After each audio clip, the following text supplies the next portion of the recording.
Há pelo menos um motivo positivo pelo qual eu não acredito em Deus, e dois motivos negativos.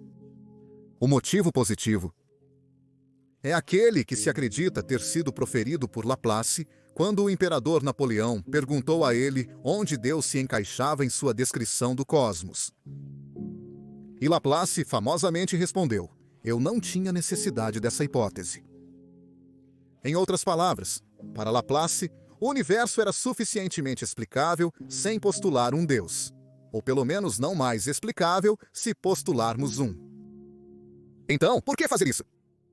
Não precisamos acreditar em Deus para explicar o universo, e a crença em Deus realmente não nos ajuda a explicá-lo.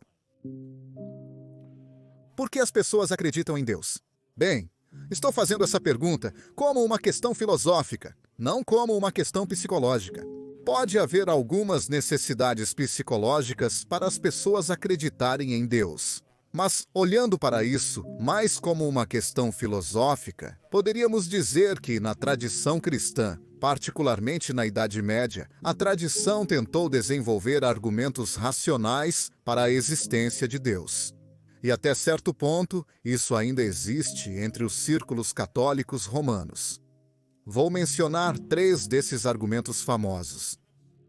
Há o argumento da primeira causa, que você precisa acreditar em Deus para responder à pergunta: o que causou a existência do universo? A resposta é claro: Deus criou isso. John diz que acredita. Estamos falando sobre o Deus bíblico, o Deus que supostamente criou o mundo. Em segundo lugar, o argumento ontológico, que parte da definição de Deus como um ser com todas as perfeições. E em terceiro lugar, o argumento do design, que o mundo mostra sinais de ter sido projetado por um Deus. Deixe-me olhar brevemente para estes. O argumento da primeira causa é às vezes hoje ressuscitado como algo que é compatível com a ciência, porque as pessoas às vezes dizem que não aprendemos através da ciência que o universo começou com um Big Bang que começou há cerca de 13 bilhões de anos. John, eu acho, disse que foi criado do nada. Ou ele citou um cientista dizendo que foi criado do nada. Como é possível criar algo do nada? De que forma isso aconteceria? Isso não sugere que tem que haver um Deus? Mas acho que os cientistas são culpados de semear muita confusão quando usam a palavra universo em declarações como: o universo começou 13 bilhões de anos atrás com o Big Bang. Se você realmente abordar um físico que estuda essa questão e perguntar: o que você realmente quer dizer com o universo nessa declaração? Eles vão te dizer, se forem honestos, que o que eles estão falando é sobre o universo observável ou o universo conhecido.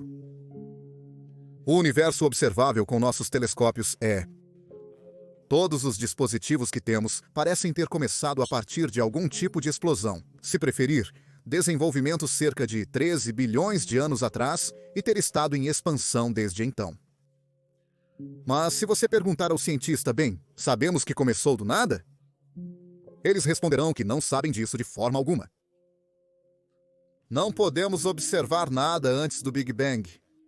Portanto, quaisquer declarações sobre como era a situação antes do Big Bang não são declarações científicas. Elas são declarações talvez de fé religiosa ou crença. Portanto, pode muito bem ser que o universo, por exemplo, tenha estado constantemente oscilando, constantemente expandindo e depois colapsando, e depois expandindo novamente, e tem feito isso para sempre, por tempo infinito. Isso é perfeitamente compatível com tudo que a ciência pode nos dizer. Então, não precisamos de um Deus para explicar o início do universo. O universo pode ter sempre existido. Se tudo precisa ter uma primeira causa, como sugere o argumento da primeira causa, então esse argumento também se aplica a Deus. Se podemos dizer que Deus não precisa de uma primeira causa, então deveríamos poder dizer o mesmo sobre o universo. Bem, não é, em primeiro lugar, não é que nos reconhecemos como igualmente humanos. é que reconhecemos como igualmente capazes de sofrer. E é por isso que o limite de nossa espécie não deveria ser o limite da preocupação moral. Nos seus comentários sobre os gorilas não seguirem esses princípios, você confunde a questão de quem é um agente moral e quem é um sujeito de preocupação moral. Poderíamos dizer um paciente moral. Claro, você precisa ter um certo nível de capacidade cognitiva ou racionalidade para ser um agente moral. E é por isso que uma criança humana de 1 ano não é um agente moral. E um humano com danos cerebrais graves pode não ser um agente moral. Também, mas ainda são pacientes morais. Ou seja, ainda importa como os tratamos, porque eles são capazes de sofrer. É na capacidade de sofrer que acredito que somos iguais. E se você perguntar qual é a base moral disso, é o que eu disse antes ao falar sobre Jefferson.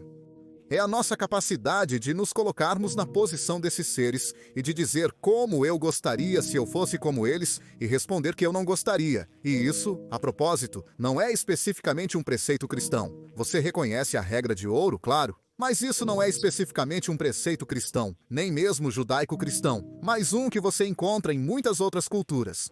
Eu diria que isso se aplica a todas as culturas com uma tradição ética avançada. Eu acho que, em sua base, toda crença religiosa é irracional na medida em que acredita em uma divindade ou uma força sobrenatural ou algo do tipo. Mas eu coloco assim porque depende muito do que você considera como religião. Por exemplo, o budismo é frequentemente considerado uma religião, mas, pelo menos em suas formas mais puras, ele não pressupõe a existência de uma divindade. Acho que o budismo é um exemplo interessante onde, se você observar a prática dos budistas em muitos países, eles se tornam supersticiosos e parecem acreditar que colocar orações em algum lugar, ou acender uma vela, ou algo do tipo, vai de alguma forma afetar algo que eles estão esperando ou fazer as coisas darem certo. Acredito que nas formas mais puras do budismo. Isso não é verdade? Então, você poderia dizer que o budismo é talvez uma maneira filosófica e ética de vida, em vez de uma religião. E se você tirar isso do ensino religioso e de outras coisas como o budismo, então eu diria que todas essas religiões são, em última análise, irracionais. Agora, algumas podem ser mais irracionais do que outras. Algumas podem ter crenças mais estranhas, mais esquisitas e mais bizarras do que outras, sem dúvida. Mas eu acho que, dado isso, e devo dizer que, dado o que sabemos sobre o mundo agora, não acho que era necessariamente irracional as pessoas terem crenças religiosas antes de podermos explicar as coisas. Quero dizer, se você estivesse vivendo em tempos anteriores e visse trovões e relâmpagos, talvez não fosse irracional pensar: uau, tem algum cara grande lá em cima que está bravo. E está, sabe, fazendo esse barulho e esses flashes. Mas agora entendemos o que são trovões e relâmpagos e não temos motivo para acreditar que isso seja de alguma forma um sinal de um Deus. Então, acho que depende das nossas circunstâncias. Mas, dado o tipo de conhecimento do mundo que temos hoje, acho que acreditar em uma divindade, particularmente uma divindade da Bíblia, é irracional. Pelo menos o teísta pode consolar o sofredor e dizer: bem, esta vida não é a única coisa que existe, e dar a eles a esperança de vida eterna após a morte, e assim por diante. Que isso é, talvez, novamente, uma explicação para a prevalência da religião. Uma explicação porque nos oferece conforto em um universo que talvez pareça desolador para muitas pessoas, especialmente se você foi criado com a crença de que o universo tem algum tipo de propósito abrangente e que vamos viver eternamente, e assim por diante. Pode parecer desolador dizer: não, realmente não há um propósito abrangente para isso. Ele apenas existe, e nós somos mortais. Vamos estar nesta terra por 10, ou 20, ou 50, ou 70, ou 80, ou se tivermos muita sorte, 100 anos. Mas isso realmente vai ser tudo. É tudo o que há. Depois disso, o corpo morre, e a consciência não sobrevive. Vida. Posso entender facilmente por que as pessoas acham consolador acreditar que isso não é verdade. Mas isso não deve ser um motivo para você acreditar que seja verdade. Não podemos simplesmente moldar o universo de acordo com nossos desejos e vontades. Podemos nos enganar com vários contos de fadas assim. Devemos ver o universo como ele realmente é. E embora possa parecer sombrio, ainda acho que é um lugar fascinante. Um lugar em que podemos ter nossos próprios propósitos. Não há, como eu disse, nenhum propósito abrangente para sua criação, mas ainda podemos sentir que estamos aqui no universo. Existem muitas coisas que podemos fazer. Coisas que, é claro, podemos fazer coisas que gostamos.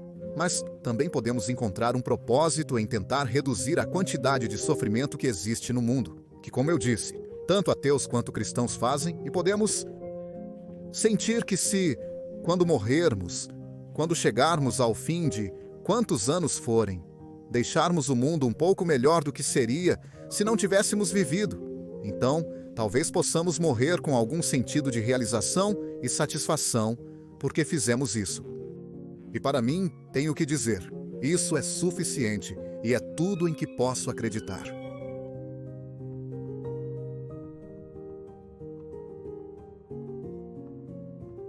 Você